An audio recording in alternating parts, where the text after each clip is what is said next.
Voilà, on va commencer par lire l'Apocalypse chapitre 2. Apocalypse chapitre 2, au verset 17. Apocalypse 2, 17. C'est la lettre à l'église de Pergame. Que celui qui a des oreilles entende ce que l'Esprit dit aux églises. À celui qui vaincra, je donnerai de la manne cachée, et je lui donnerai un caillou blanc.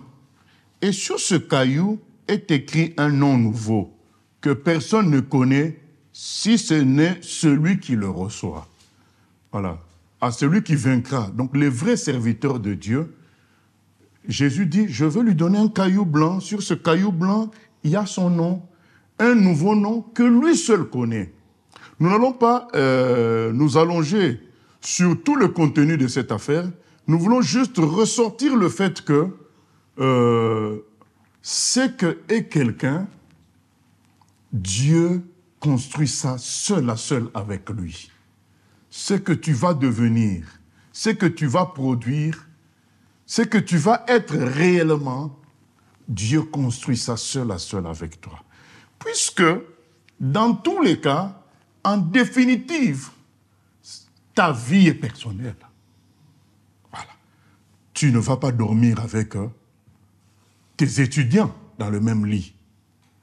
Tu ne vas pas te baigner avec les gens à qui tu prêches. À un moment donné, ta vie se trace, se vit seul. Seul à seul avec Dieu. Il n'y a qu'une seule personne qui reste tout le temps partout où tu es, c'est Dieu. Le reste, c'est un moment. C'est pourquoi Dieu, lui aussi, puisque c'est lui qui va rester avec toi tout le temps seul, il va construire aussi ta vie seule.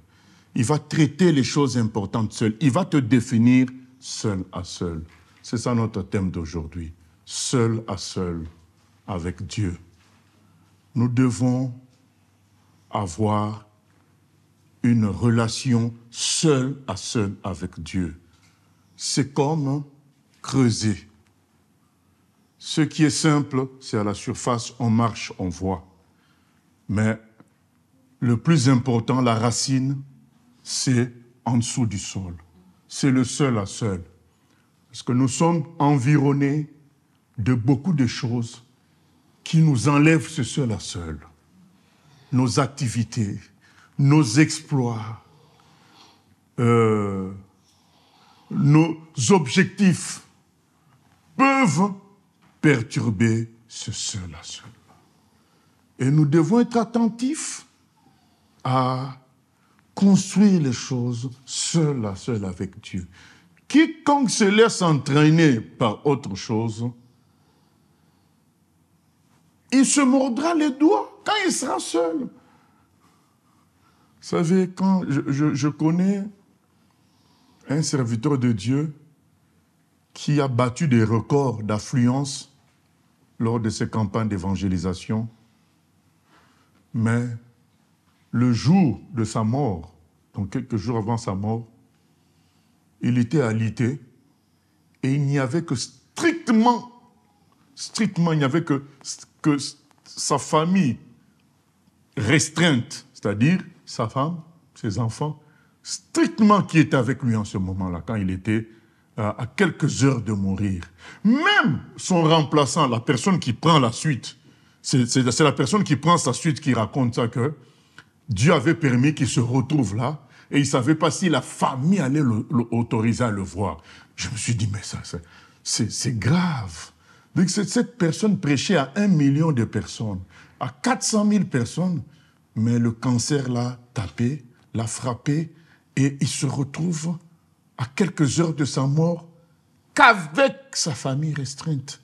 Où sont les 400 000 personnes? Où sont le million de personnes? Il n'y a pas. Parce que la vie, c'est seul avec Dieu, en définitive. Et c'est très important, bien-aimés, de ne pas se laisser avoir. Il faut définir les choses seul à seul avec Dieu. Il faut être attentif à ce que Dieu fait seul à seul avec toi. Il dit, je vais lui donner un nom sur le caillou blanc. Lui seul va connaître ce nom. C'est une affaire personnelle entre nous et Dieu. Notre vie, notre fonctionnement, notre avenir. Ça se construit seul à seul. Nous commençons par l'exemple de l'Ancien Testament que nous connaissons à peu près dans Genèse. Genèse, au chapitre 32, le fameux exemple du combat de Jacob. Jacob, il se prépare à rencontrer son frère Ésaü, qui vient avec beaucoup de gens, avec une armée, avec tous ces gens, et Jacob tremble. Lui aussi, il a une équipe.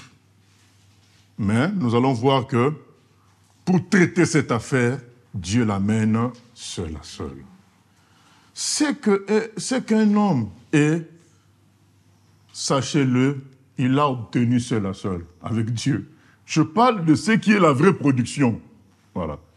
Ce qu'un homme va produire essentiellement, que personne ne vous trompe. À un moment donné, il a obtenu seul à seul. Si tu ne négocies pas le seul à seul, tu te laisses entraîner par les félicitations, tu te laisses entraîner par ce que disent les autres, ainsi de suite, il viendra un jour où tu seras seul. Où tu te diras, ah, je me suis laissé entraîner. Et viendra un temps où tu te sentiras seul. Parce que tu seras comme dans un groupe, dans une piste, dans un chemin, et tu ne comprends pas trop ce qui se passe. Pourquoi? Parce que ce n'est pas toi qui as tracé ça seul à seul avec Dieu. Tu te retrouves à un poste, tu te retrouves quelque part, tu te dis, mais qu'est-ce qui m'arrive? Qu'est-ce qui m'arrive? C'est parce que tu as suivi. Tu n'as pas fait les choses seul à seul avec Dieu. Et quand tu te retrouves comme ça, tu ne maîtrises pas. Satan vient, il te balaye. Mais quand tu construis les choses seul à seul avec Dieu, tu es dans du solide. Tu vas produire des bonnes choses. Si tu négliges ce seul à seul, ça sera un seul à seul avec toi. Un seul à seul avec peut-être le diable. Un seul à seul avec certaines personnes. Une personne, mais ça sera ton erreur. Il faut que tu sois concentré sur ton seul à seul avec Dieu. Qu'est-ce que... Et ce que nous pouvons remarquer de quelqu'un, que personne ne vous trompe, il a obtenu seul à seul. Il y a eu un moment où il a été seul, il a décidé des choses. C'est important. Et il est écrit au verset 22, il est écrit ceci, « Il se leva la même nuit, Jacob, prit ses 2 femmes, ses 2 servantes et ses 11 enfants et passa le gué de Jabbok. Il les prit, leur fit passer le torrent et le fit passer à tout ce qui lui appartenait. » Donc il avait beaucoup de choses, beaucoup de serviteurs aussi. Il est écrit au verset 24, « Jacob demeura seul. Alors un homme lutta avec lui jusqu'au lever de l'aurore, jusqu'au matin. Voyant qu'il ne pouvait pas le vaincre, cet homme le frappa à l'emboîture de la hanche. Et l'emboîture de la hanche de Jacob se démit pendant qu'il luttait avec lui. Il dit, « Laisse-moi aller, car l'aurore se lève. » Et Jacob répondit, « Je ne te laisserai point aller, que tu ne m'aies béni. » Il lui dit, « Quel est ton nom ?» Et il répondit, « Jacob. » Il dit encore, « Ton nom ne sera plus Jacob, mais tu seras appelé Israël, car tu as lutté avec Dieu et avec des hommes, et tu as été vainqueur. » Jacob l'interrogea en disant, « Fais-moi, je te prie, connaître ton nom. » Il répondit, « Pourquoi demandes-tu mon nom ?» Et il le bénit là. Amen. Voyez, ce jour-là a transformé la vie de Jacob. Le jour où il fait passer tout le monde le torrent, il reste seul. Il y a un grand danger qui arrive, c'est son frère Ésaü. Il ne s'est pas dit, je vais organiser la riposte, je vais faire ceci, cela. Il est parti seul à seul avec Dieu. Et c'est dans le seul, il lutte avec Dieu. Et quand il lutte avec Dieu et qu'il remporte le combat, ça se passe bien avec Ésaü et dans la suite de sa vie. Voyez, c'est que nous négocions seul avec Dieu, c'est ça qui va déterminer la suite. C'est ça qui va déterminer notre avenir. Mais on peut aussi mal négocier les choses. On peut être dans la présence de Dieu et en sortir avec la mauvaise décision. Et là aussi, ça va déterminer ton mauvais avenir, ton problème et par la suite. Il faut dans le seul à seul avec Dieu prendre la bonne décision. Jacob, dans le seul à seul avec Dieu, il n'a pas voulu lâcher. Il a gardé sa foi jusqu'au bout. Il a été frappé par cet ange. Il a résisté jusqu'au bout. Il a dit, je ne te lâche pas. Donc ça veut dire que malgré tout ce que Dieu peut amener dans ta vie de compliqué, tu lui dis, je ne te lâche pas. Parce que, qu'on le veuille ou pas, d'une certaine manière, même si d'autres personnes peuvent partager nos souffrances, mais il y a un certain seuil, une certaine réalité de notre souffrance que nous, seuls, nous pouvons expérimenter. Admettons que tu as fait, un accident et que les jambes sont cassées, mais même si ta mère pleure, même si ton père pleure, même si ton frère en souffre, mais ton frère peut encore marcher et aller acheter quelque chose. Toi, tu ne peux plus. Tu es immobilisé. Alors, donc, même s'il souffre avec toi, il y a des choses que tu vas vivre que seul.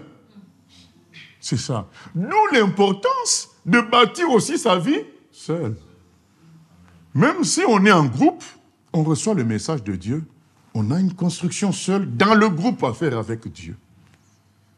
Et si on néglige cette solitude-là d'avec Dieu, on finira mal. On finira par produire des choses qui vont être étranges pour nous-mêmes. On se retrouve dans quelque chose, mais on sent que ce n'est pas pour nous. Parce qu'il a fallu prendre une décision, tu n'avais pas pris seul à seul, tu t'es laissé entraîner par des choses, ainsi de suite. C'est important de rester seul, de méditer sur les choses.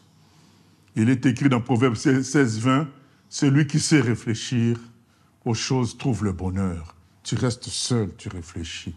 Est-ce que c'est ça qu'il faut? Vous savez, ce que quelqu'un est, je le répète, ce que quelqu'un est, ce sont les choix qu'il a faits.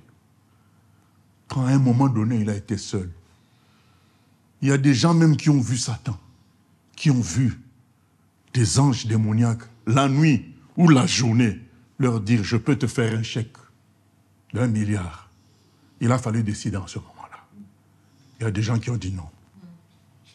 Seul à seul, un jour, à un moment donné, seul, il y aura quelque chose. Ce que Salomon a produit, ça vient d'où? D'un seul à seul avec Dieu. Il est dépassé. Il se met devant Dieu. Il dit, mais je vais faire comment? Hein? Avec ce que tu m'as donné comme charge. Dieu lui dit, demande ce que tu voudras. Salomon dit, je veux la sagesse. Je veux la sagesse pour gérer ton peuple. C'est quand même ton peuple. Moi, un type comme moi, comment gérer un peuple de qualité, puisque c'est ton peuple, le peuple de Dieu. Comment n'importe qui peut gérer ton peuple? Il faut que ce soit quelqu'un de sage, qui fasse bien les choses. Dieu dit, oh, Salomon, je vais te donner encore plus que ça. Tu as su quoi demander?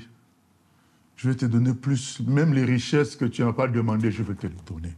Vous voyez? Et il est dit de Salomon qu'il a eu une sagesse que personne n'avait dans ce monde. Parce que c'est ça qu'il a désiré seul à seul avec Dieu. Il a déterminé son avenir, seul à seul, avec Dieu bien-aimé, c'est ça. Nous devons faire attention à prendre des décisions dans une logique de groupe, dans une logique de suivisme, dans une logique de paraître. Nous devons nous faire attention à ce que les activités ne nous trompent pas. Les occupations ne nous trompent pas. Les félicitations, les critiques non plus aussi. Parce que les critiques peuvent te pousser dans une voie mauvaise pour justement vaincre, pour combattre ces critiques, c'est l'erreur aussi. Nous devons prendre les choses en décision seul à seul, en analyse avec Dieu. Tu regardes, tu prends la Bible, tu discutes avec Dieu. Il va y avoir des pics. Satan va t'envoyer des choses. Il y a des gens qui voient Satan clairement, il y a d'autres non. Mais Jésus lui-même a vécu ça. Vous vous souvenez, dans Luc 4, à la tentation, il était seul avec Satan. Je te donnerai tous les royaumes. Je te monte sur le haut du temple, tu tombes. Ça sera un spectacle extraordinaire parce que tu garderas la vie et tu seras populaire. Il va recevoir toutes ces propositions, comme chacun d'entre nous. Il y aura... Quand on dit seul, hein, c'est seul dans ce sens où que tu réfléchis seul. C'est plus... Mais quelqu'un d'autre peut te proposer, mais ça te pique en toi. Tu dois prendre la décision. Un ami peut te dire, écoute, voilà, moi je suis entré dans la franc-maçonnerie et tu vois maintenant, là, il y a six jeeps que j'ai là. Là, je suis président du conseil d'administration de telle entreprise. Je suis directeur de cabinet de tel ministre. Je te donne, bon, prends 1500 €, va manger et puis on se parlera demain. Va au restaurant. On te donne 1500 € pour les restaurants. Quand tu vois ça, tu es au restaurant, tu dis, je fais quoi? Je glisse dans la franc-maçonnerie ou bien je reste dans mon appart F4 avec 3 chambres et voilà. Tu es seul, tu dois décider. Tu fais quoi? Et plus tard, on va voir la personne avec 10 voitures, mais il a décidé ça seul un jour. Il a décidé seul d'entrer dans ce machin-là, franc-maçonnerie, magie, tout ce que vous voulez, seul. À un moment donné, il devait prendre la décision. Il a pris cette décision-là. C'est que quelqu'un, c'est ce qu'il a décidé à un moment seul. Le truc, c'est de décider avec Dieu, seul à seul. C'est important. Tu fais carte sur table, tu analyses les choses. Ne te laisse pas emporter. Parce que certains ne font pas toute l'analyse. Ils sont pris par la proposition sans analyser tout, seul à seul. Ils sont pris. Ils voient les voitures, ils voient ceci, ils voient cela. Il est pris, il est entraîné. Mais le jour où on dira par le magicien, je veux ton fils, je veux ta fille, ça sera ton fils, ça sera ta fille. Ça ne sera pas le fils de l'ami qui t'a conseillé. Ça sera ton fils à toi. Au fait, puisque à la fin, comme j'ai cité le cas de l'évangéliste, mais tu te retrouves seul, hein, sur le lit d'hôpital, même si tu es évangéliste. À un moment donné, ta femme ira dormir. Même si elle dort dans la même chambre de l'hôpital, à un moment donné, elle va dormir. Tu te retrouves avec la douleur, toute seule, avec la morphine, tout seul, avec Dieu. Le seul qui est à tout moment partout, c'est Dieu. Maintenant, nous disons, dans ce cas, négocie les choses avec lui, parce que c'est lui, avec lui, tu seras à tout moment. Tout le reste ne pourra pas t'accompagner à tout moment. C'est important de réfléchir au fait qu'à la fin, c'est toi qui endosses tout, à la fin. Puisque c'est toi qui vas endosser tout à la fin, réfléchis à ça. Réfléchis au moment où tu seras seul dans la situation. Réfléchis à ce moment-là. C'est ça, bien-aimé. Réfléchissons. Ne nous laissons pas embarquer. Célébrité, popularité, mais réfléchis. Le jour où tu atteindras 85 ans, réfléchis à tout ça. Vous voyez, Ronnie Coleman, 8 fois Mister Olympia. C'est-à-dire les gens qui ont des muscles, là, qui font les muscles. Il a été 8 fois Mister. Vous savez, pour être juste deuxième de ces trucs-là, c'est très compliqué, juste deuxième. Mais lui, il a été 8 fois premier. 8 fois premier. Et maintenant, si vous le voyez, vous avez pitié. Chaise roulante, 4 ou 5 opérations de dos, vous avez pitié. Il ne peut pas marcher comme vous et moi. Mais vous savez ce qu'il a dit? Malheureusement, si c'était à recommencer, je le recommencerai. Donc, vous comprenez qu'il a fait ça seul à seul, en connaissance de cause. Il savait les risques qu'il prenait, mais il avait trop envie d'être Mister Olympia. Parce que lui-même, il dit que si c'est à recommencer, je recommencerai. Parce que ce sont les produits qu'ils prennent qui l'ont rendu comme ça. Et ainsi que l'exercice exagéré, parce que ces produits-là te permettent de dépasser les capacités d'un homme normal dans l'exercice pour gonfler les muscles. Vous voyez? Mais il a dû décider ça en connaissance de cause. Il sait qu'il y a tel risque. Mais non, mais moi, j'ai trop envie d'être Mister Olympia. Mais quand il faut subir aussi, il subit ça seul. Aucune des personnes qui l'ont applaudi ne sont en chaise roulante. Les gens qui ont pris de l'argent partagé avec lui, qui ont fui sa pub, ils ne sont pas en chaise roulante. Donc, puisque à la fin, tu seras seul, tu devrais réfléchir. On t'amène dans des contrats, mais tu as la taille qu'il faut, tu ceci, cela, on va te soutenir, mais réfléchis qu'à la fin, tu seras seul à payer la facture. Tu dois décider en fonction au moment où tu seras seul. C'est là que tu dois prendre des décisions. C'est ça qui fait ce que nous sommes.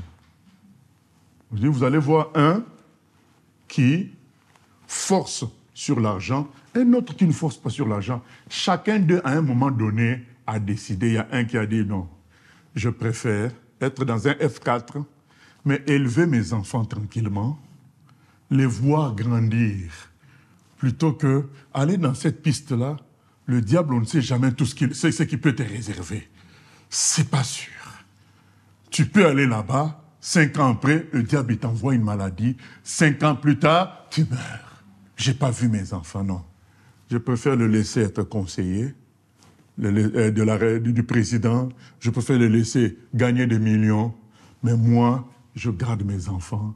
De toute façon, je vais manger bien. Voilà, je n'ai pas besoin de tout ça. Vous voyez que maintenant, quelqu'un comme ça, quand il a décidé ça seul, il assume d'aller dans une réunion des anciens de son école en métro. Voilà, il assume. Donc, vous venez en avion, en jet privé, en Rolls-Royce. Lui, il assume. Il a fait son choix d'élever ses enfants tranquillement et de les voir grandir plutôt que gagner comme vous et vendre son âme. Il a fait ça seul à seul. Bien-aimés, réfléchissons aux choses. Nous prenons la Bible, nous nous disons, mais qu'est-ce que ça dit la parole? Pourquoi Jésus est mort à la croix? Qu'est-ce que Dieu attend de nous? Réfléchissons sur les choses. Qu'est-ce qui viendra plus tard, après la mort? Est-ce qu'après la mort, est-ce qu'au ciel, les gens qui m'acclament là, ils m'acclameront au ciel? Non. Au ciel, il n'y aura plus ça. Au ciel, ça sera ce que tu auras fait pour Dieu dans la vérité ici sur terre qui te suivra. Tu dis, ah, d'accord. Donc, même si les gens ont acclamé pendant que je prêchais, ça ne compte pas pour le ciel. Je nous informe, j'en profite. Ça ne compte pas. Ce qui compte, c'est que est-ce que tu aurais respecté ce qu'on t'a dit de prêcher? C'est ça qui compte pour le ciel. C'est ça qui a de valeur pour le ciel. Est-ce que tu as obéi aux instructions du divin esprit, de l'esprit de Dieu? Ça, c'est ça qui compte. Si l'esprit de Dieu t'avait demandé de prêcher 5 minutes et que tu as respecté, là, il y a quelque chose qui s'ajoute au ciel. Mais s'il t'avait dit de prêcher 5 minutes, mais toi, voyant qu'en 5 minutes, les gens sont tellement contents, tu prolonges, ça ne compte plus. Ah. Mais sur terre, tu as fait succès. Donc, réfléchir sur tout ça. Dire, qu'est-ce que je veux? Est-ce que je veux le nom sur le caillou blanc? Ou bien, je veux un nom sur terre en public et au ciel, un nom nul, quelque chose qui n'a pas de valeur. Il faut choisir. Savoir, surtout, à la fin des choses, tu seras seul. Ne choisis pas les choses qui sont au milieu, où tu auras la popularité, le succès, l'argent. Choisis ce qui va déterminer la suite, c'est-à-dire la fin. À la fin, la détermination, le chemin que Dieu te donnera éternel, il se prendra d'abord seul. On vient de lire ça dans Apocalypse 2. Il te donnera un nom nouveau que toi seul connais. Voilà, donc ça veut dire que ton éternité sera déterminée seul à seul avec Dieu. Il n'y aura pas les histoires, mais dans telle activité, il y avait des... Non, il y aura, mais dans notre ma marche avec toi, sur terre, j'ai vu ça chez toi, j'ai vu ça chez toi. Tu as été fidèle dans ceci. Voilà maintenant ce que je te détermine pour l'éternité. Réfléchissons à ça, puisqu'à la fin, ça sera ça l'entretien. C'est cet entretien-là qu'il faut préparer seul à seul avec Dieu. Maintenant, ne t'abuse pas de préparer les choses du milieu. Tu veux préparer l'accueil du public, d'accord, avec une tenue vestimentaire qui attire. Tu veux préparer les applaudissements. Il y a des gens qui donnent des conseils comment se faire applaudir. Tu prépares tout ça, mais viendra un jour où ça sera seul. C'est là que tu vivras réellement ce que tu aurais construit. Vous savez, il y a un serviteur de Dieu, Renard Bon, qui était au Botswana, je crois, et il galérait dans les deux. Il faisait des temps de culte, des temps d'évangélisation, personne ne venait, et en plus, il avait des problèmes financiers. Un jour qu'il demandait à Dieu, Seigneur, même $50, je sais pas, mais donne-moi même $50. Dieu lui a dit, oh, moi je peux te donner même $1 million. Renard Bonk a dit à Dieu, pas $1 million, mais 1 million d'âmes. Vous voyez, il a tracé sa route ce jour-là. Depuis ce jour-là, les gens venaient d'eux-mêmes, en quantité. Les gens qui connaissent l'histoire de Renard Bonk savent combien de personnes il a attiré dans ses campagnes, mais il avait déterminé ça ce jour-là. Pas $1 million, mais 1 million d'âmes. Toujours dans ce parcours-là, dans l'Afrique australe, un jour il rencontre une dame qui lui dit, écoute, je voudrais t'aider dans ton ministère. Rendez-vous chez moi dans quelques jours. C'est une riche héritière, une riche. Mais je voudrais t'aider, te soutenir dans le ministère. Et la veille du rendez-vous, il fait un rêve. J'ai oublié le contenu du rêve clairement, mais dans le rêve, il y avait une rivière. Et lui, il faisait une bêtise. Dans cet endroit-là, dans ce rêve, il se réveille. Et puis il va au rendez-vous où la dame allait signer en quelque chose pour l'aider, peut-être dire tous les mois, je vais commencer à donner autant. Très, très riche. Et maintenant, quand il arrive chez la dame, une propriété immense, terrible. Voilà. Donc c'est comme si la dame avait une forêt à elle, quoi, tout. Et maintenant, un moment après avoir mangé, ils disent, on va faire un petit tour. Et pendant qu'ils font le tour, ils voient la rivière du rêve.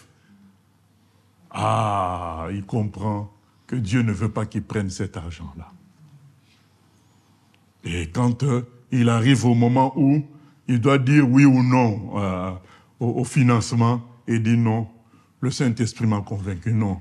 Vous croyez que si cet homme-là, le jour d'1 million, il avait dit $1 million, il aurait dit oui aussi à la dame. Au fait, il aurait tracé sa vie ce jour-là de manière à avoir beaucoup d'argent pour faire l'œuvre de Dieu, soi-disant. Mais c'est donc comme la dame lui proposait ça, il allait dire oui. Mais ce jour-là, lui, il avait dit, je préfère, le but ultime de Dieu, c'est de sauver les âmes, ce n'est pas l'argent.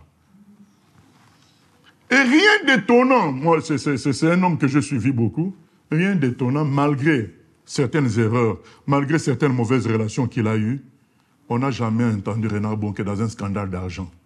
Parce que je pense que ce jour-là, où il avait dit à Dieu, je veux plutôt 1 million d'âmes au lieu de $1 million, je crois qu'il avait donné sa direction. Ce qui m'intéresse, c'est les âmes, ce sont les âmes et pas l'argent.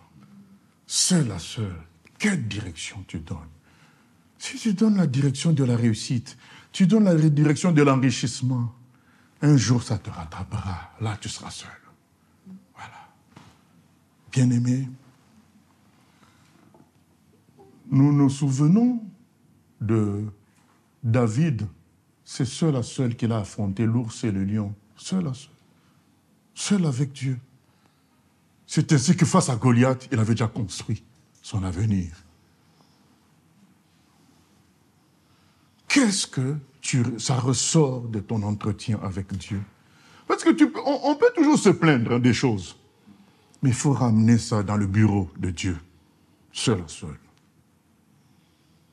Et parfois, tu sors de ce bureau, tu dis, oh, mais donc finalement, ce dont je me plaignais, c'était une bénédiction. Parce que tu as pris le temps de discuter seul à seul et te fait comprendre que non, ben... Je me souviens une fois, je me plaignais de quelque chose, et puis, j'oublie de parler avec Dieu. C'est toujours, nous voulons résoudre les choses par nous-mêmes. J'ai souvent raconté cette histoire où j'avais un ami pendant les études qui ne voulait pas faire son tour de la cuisine et du nettoyage. Chacun avait son tour dans notre appartement. Et c'était moi le gestionnaire. Mais je lui répondais toujours par l'intelligence. Je lui disais, mais c'est pas parce que je suis devenu chrétien que tu vas me marcher sur les pieds. Tu dois faire ton tour. Ah oui, mais je suis fatigué. Frère, lui, il n'était pas chrétien, donc il profitait que moi, je sois chrétien. Ah, frère. Et c'est quand j'ai été seul à seul avec Dieu. Dans la chambre, j'entre dans la chambre. J'ai dit, Seigneur, je n'en peux plus. Quand j'ai dit ça, puisque là-bas, je paraissais fort. Devant tout le monde, je paraissais celui qui s'est imposé. Tu fais. Mais lui, à côté, disait, mais tu vois, frère, comment tu réagis. Ah, donc, quand il disait ça, je faisais quand même toujours le fort devant ça. Je disais, mais c'est pas parce que je suis chrétien que vous allez m'en voir. Mais quand je rentrais dans la chambre, j'étais abattu. Je savais que j'ai fait une faille. Mais je ne parlais toujours pas à Dieu. C'est la troisième fois que je lui parle. Je dis, Seigneur, aide-moi. J'ai dit plutôt, aide-moi. Juste cette phrase-là, aide-moi. Il y a eu comme quelque chose qui s'est ouvert dans le ciel. C'est comme si on m'a donné Matthieu 5,16 dans la tête. Je prends la Bible, je lis, ne résistez pas aux méchants. C'est comme... Non, on ne m'a pas donné le verset avec les chiffres. Hein. On m'a poussé à lire la Bible. Et quand j'ouvre la Bible, ne résistez pas. C'est la première phrase sur laquelle je tombe. Ne résistez pas aux méchants. Ça a été comme si le ciel était ouvert. Je dis, mais c'est ça la solution. Et la fois qui a suivi, il a fait encore ses caprices. J'ai dit, oh, ne t'en fais pas, je vais faire à ta place. Désormais, si tu refuses de faire à ton tour, je vais faire à ton tour. Mais à l'aise. En fait, c'est ça le seul à seul avec Dieu. Ça détermine ton avenir. Tu es sûr dans ce que tu fais. Puisque tu as construit ça seul à seul avec Dieu. Jacob est sûr désormais. Quand il sort de là, son nom maintenant est Israël. Il est sûr. Dieu est là. Il va au combat. Et ce jour-là, il me dit, mais non, frère, je vais faire moi-même. Ah non, mais non. Je dis, non, si tu es fatigué, je fais à ta place. Ah non. Et depuis ce jour, il n'a plus fait de problème. Et aujourd'hui, c'est un prédicateur comme moi. Vous voyez? Donc, c'est pour dire que les choses se construisent seul à seul avec Dieu pour l'avenir.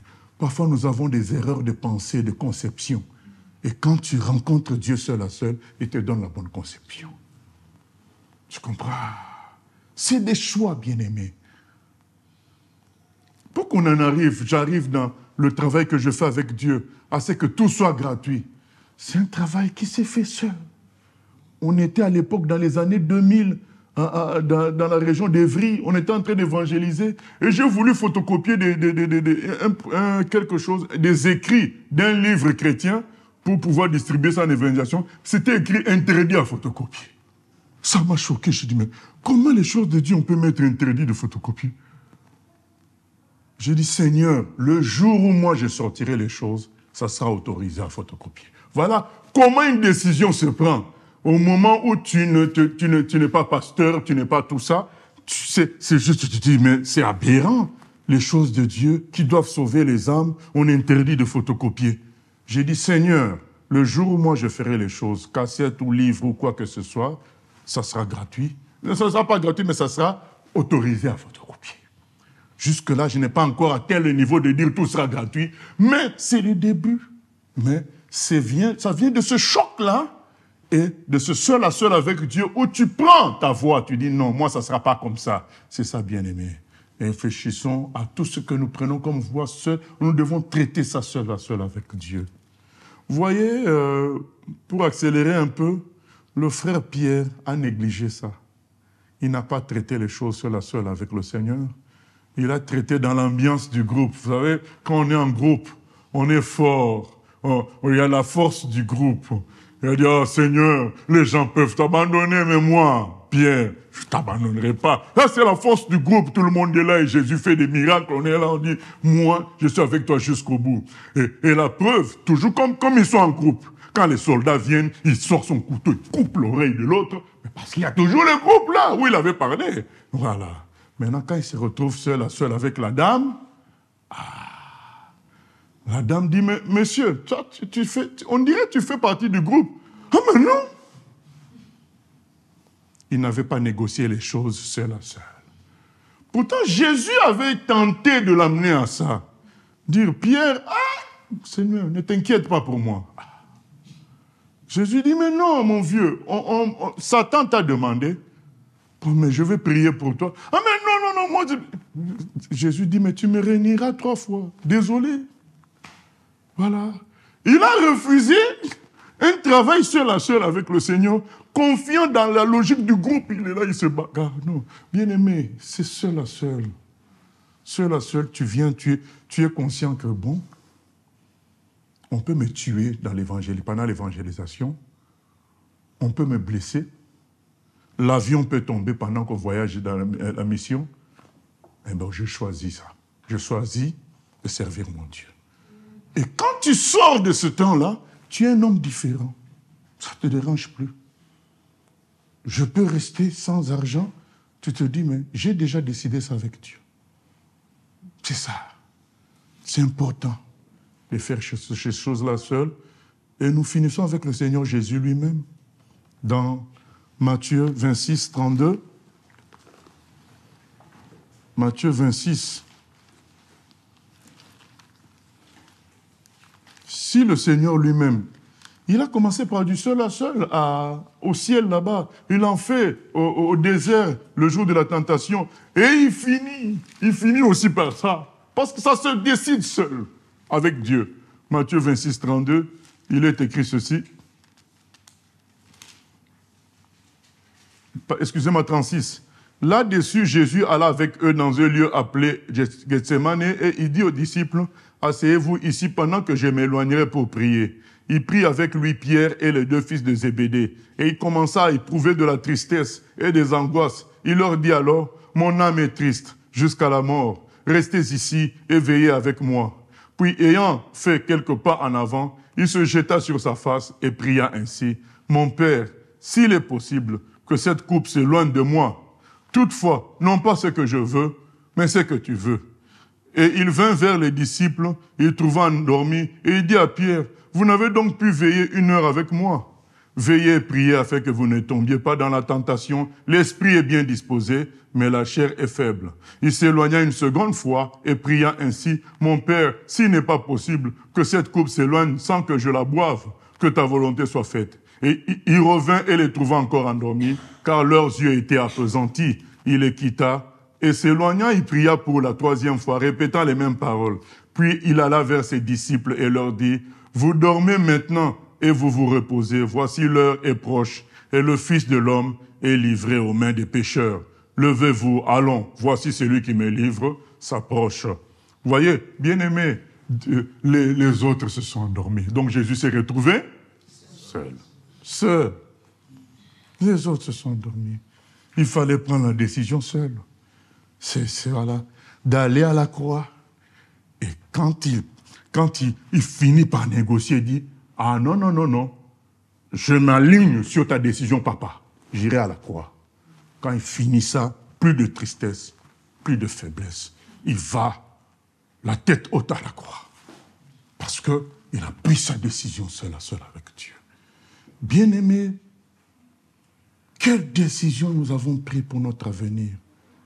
C'est à nous de traiter cela avec Dieu, seul à seul. Qu'est-ce que tu as décidé de tout ce que tu as entendu, comme prédication, comme lecture biblique? Qu'est-ce que tu décides de ce que tu as compris? Voilà. Ça, c'est discuter avec Dieu, parce qu'en finalité, c'est quelque chose que tu vivras. À un moment donné, tu seras seul. Il y aura un moment au milieu où il y aura des groupes, des choses, des activités. Mais il y aura un moment final. Et c'est ce moment final qui déterminera une éternité. Là, tu seras seul. Admettons que c'est sur le lit de l'hôpital, après que tu aies fait 60 ans, comme là, il y a des gens qui font des records de bâtiments chrétiens. Après que tu aies fait un bâtiment qui contient 80 000 personnes, mais sur le lit d'hôpital, un ange envoyé par Dieu vient te dire que tu t'es trompé de chemin. Ah, là, c'est la suite éternelle. Donc tout ce que tu as fait pendant 60 ans ne sera pas pris en compte au ciel. Peut-être tu seras sauvé comme au travers du feu, comme c'est dit dans Corinthiens, mais tu n'auras pas le bénéfice de l'œuvre que tu as accomplie pendant 60 ans ici sur terre. Mais l'ange te le dira à la fin quand tu es seul, il n'y a personne. Un nom sur le caillou blanc que personne ne connaît, seulement toi. Tu seras ton sort sur le caillou blanc. Mais c'est trop tard. Puisque nous savons, bien-aimés, qu'un jour, ça sera seul à seul avec Dieu, bâtissons ça maintenant seul à seul avec Dieu. Ne laisse pas l'influence du succès, de l'argent, ne laisse pas ça t'emporter. Comment tu gères ton argent, tu dois gérer ça avec Dieu. Sinon, un jour, tu seras seul à seul encore avec lui, en train de pleurer comment les dépenses, ça devient comme un sac percé, l'argent sort parce que tu dis, mais telle chose n'a pas fonctionné, l'argent sort, telle chose... Mais oui, mais est-ce que le jour où tu as gardé cet argent-là bloqué, est-ce que tu avais demandé à Dieu? Non. Tu as suivi la logique de tout le monde. Dieu te montrera, un jour tu seras seul à seul avec lui en train de te plaindre, mais tout est en train de sortir. Il te dira, mais mon cher, là maintenant tu viens traiter avec moi seul à seul. Mais il fallait traiter avec moi seul à seul, bien avant. Là tu as suivi le rythme de tout le monde. Bien aimé, pendant que je recevais cet enseignement, on m'a dit, le jour où, au moment où la fête finit, tu resteras seul avec ta femme. Au moment où je parle de fête de mariage. Vous savez, dernièrement, mes enfants sont partis chez leur tante et c'était aussi pour assister à un mariage de la famille qui s'est fait dans un lieu, voilà. Ils ont frappé fort. Mais bien aimé, quand tout ça finit, à la maison, tu es seul avec la femme là. Ah, si tu l'avais prise pour frapper les gens avec sa taille, ça durera 2 jours ou une semaine, peu importe. Mais cette semaine-là finira où tu dois voir l'épreuve si elle sait reconnaître si la tomate est cuite ou pas. Ah! Là, en ce moment-là, il n'y a plus les gens qui sont venus, qui ont mangé la nourriture du traiteur. Mais ce que je vous dis là, ça, c'est pas moi qui l'ai inventé. Je l'ai reçu pendant que je recevais la chose. On m'a dit, mais prends l'exemple du mariage. On m'a dit, prends l'exemple du mariage. C'est-à-dire qu'après la fête, l'homme reste seul avec sa femme. S'il avait prise pour impressionner les gens, pour sa beauté ou je ne sais quoi, pour prouver je ne sais quoi, quand tout ça finit, la fête finit, tu restes seul. Ah, c'est là qu'il y a des pleurs et des grincements de dents. Voilà, bien aimé. Si tu as choisi le monsieur parce qu'il se présentait bien, parce qu'il parlait bien français, ben, il va te parler sa langue natale voilà. C'est là que tu vas te réveiller. Oh, mais oui, il sait parler. Voilà. Ah oui, bien aimé. La fête, ça dure un temps, mais vient un temps où tu es seul avec la personne. C'est ça, bien aimé. Et le choix que tu devais faire seul à seul pour dire, bon, c'est vrai elle est comme Miss France, mais bon, quand même, je vois qu'elle est attachée à ceci, à ça. Non, je préfère me retirer. Le choix que tu devais faire seul à seul, au bon moment, tu ne l'as pas fait. Tu as suivi le mouvement. Mais viendra un temps où tu seras seul à subir. C'est ça. C'est pourquoi Dieu nous dit, traitez les choses seul à seul avec moi. Ne vous laissez pas entraîner. Bien-aimés, prenons les décisions qu'il faut. Est-ce que ça vient de Dieu? Quand Jean-Baptiste prêchait, il était tout seul. Dans le désert. Il n'avait pas de disciples. Il est dit qu'il prêchait seul dans le désert. Traité avec Dieu direct. Et les gens se sont rajoutés après. Mais lui, il prêchait tout seul. C'est encore. Quand nous prêchons, ce n'est pas pour le monde. C'est parce que c'est Dieu qui a décidé que je prêche, je prêche. Mais si tu réfléchis par rapport au monde, eh bien, bien-aimé, tu vas te faire avoir. tu vas croire que la personne qui est silencieuse, c'est parce qu'elle ne comprend rien, et la personne qui sourit, c'est parce qu'elle comprend tout. Et 3 ans plus tard, tu vas voir que celle qui était silencieuse, c'est elle qui continue à appliquer la parole que tu avais dite, et l'autre est à l'opposé. C'est pourquoi il faut suivre Dieu, obéir Dieu, faire les choses pour Dieu, seul à seul avec lui, et il y aura forcément son impact à lui sur les humains, pas ton impact à toi. Mais si tu fais les choses dans le but de satisfaire les gens, d'une carrière, de satisfaire une carrière, c'est fini. Tu n'es plus seul à seul avec Dieu. Si tu vas commencer à regarder la carrière des autres, mais quand tu fais les choses pour Dieu, tu es tout le temps heureux. En prison, heureux. En échec, heureux, parce que tu es en amour avec Dieu seul à seul, tu marches avec lui. Tu sais que tout est bon avec lui. Voilà, tu es bien. Seigneur, nous venons prier que tu nous aides à marcher avec toi vraiment. Marcher avec toi. Ne pas, comme c'est écrit dans Romains 12, ne vous conformez pas au siècle présent, mais soyez renouvelés dans l'intelligence afin de faire les choses d'une manière agréable à Dieu, de rendre un culte agréable à Dieu. Nous voulons, seul à seul avec toi, tracer notre route et nous savons qu'en faisant ainsi, les choses se manifesteront d'une manière ou d'une autre glorieusement parce que toi tu es glorieux et fidèle. Aide-nous, Seigneur, à discuter avec toi, à régler les choses avec toi, avant de passer à une autre étape. À toi la gloire, la louange au siècle des siècles. Amen.